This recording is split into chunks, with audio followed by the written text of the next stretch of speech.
I'm coming to you from one of my favorite spaces in the universe. When sky and earth meet,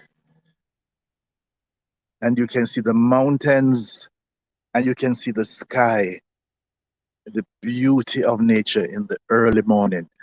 And here we see the sun just peeking through the sun trying to do its duty. We feel energized, we feel incredible. Welcome to you one more time from my backyard. From my backyard. Today's October 16th, World Food Day. We take it for granted, don't we?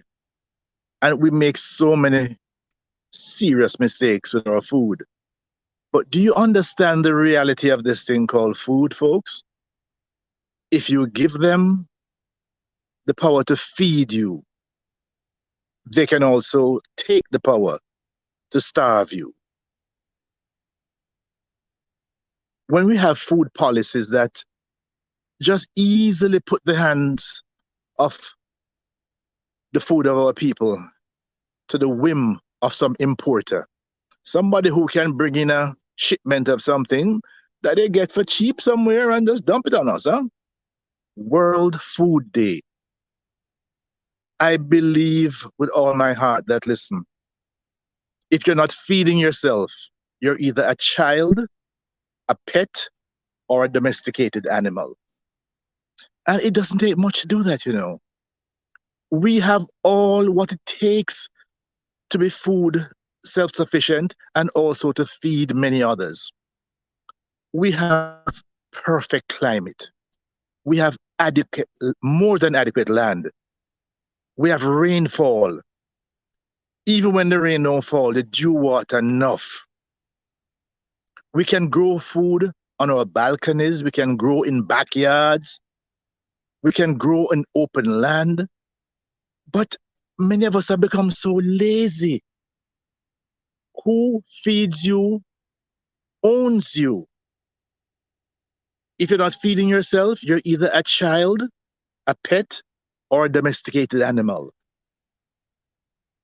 When I'm in Florida, I make sure that, any space I have around me, I put some food, even symbolically, to make sure that I can add to my own food supply. Recently, we started growing some callaloo, and you notice that the lizards love the callaloo. So, as an organic farmer and a natural farmer at heart, what we do, we mix some coffee grounds. After I brew my coffee in the morning, I start my day with a coffee.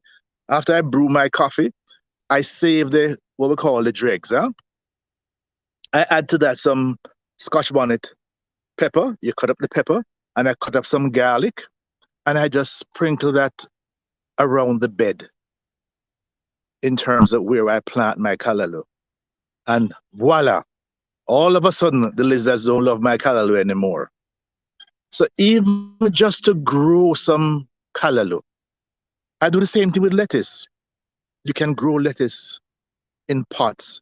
If even symbolically you are adding something to your own table. I much prefer to have food than flowers. But guess what? We need the flowers because those are the food for our soul. But then the food for your body is critical. So just remember, on this World Food Day, anyone you give the power to feed you, by default, they also have the power to starve you. And remember that if you are not feeding yourself, you're either a child, a pet, or a domesticated animal. And feeding yourself, I interpret that on two levels. One, that you are working, you are earning, you are contributing to your sustenance. Two, you also grow something. You also grow something. So that's what I want to share to you from the Mind Spa today. Just share the beauty of what it is to wake up in the hills And this is from my backyard to you. I'll just pan and show you some more of this wonderful, what nature feeds our soul with. The hill, and you can see the sun, beautiful, lighting up the hillside, and the sun just struggling to come. Ah, there it is. The sun peeking through the coconut trees. We take this for granted, don't we? We take this for granted. Beautiful. Again, welcome you to a wonderful day. This is another, there's some mist in the high mountain valleys here. And we take it for granted. Guess what, folks? We get to live here. Others have to pay money to vacation here. That's why I say some people go to therapy. We just have to go to Jamaica. And our soul is filled. So look, have a wonderful day. And please, please, just symbolically, plant something today. If it's even a couple of seeds of callaloo in a pot, on your veranda, on your patio, in your backyard, in your front yard.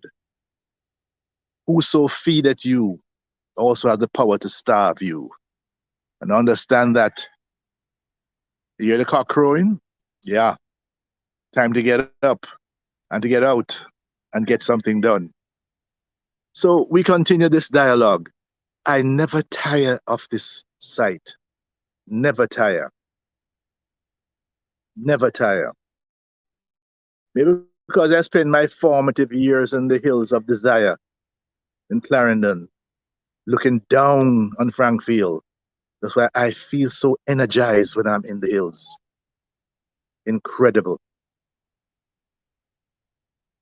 Welcome to my world. And have a wonderful day. From the Mind Spa. From the Mind Spa.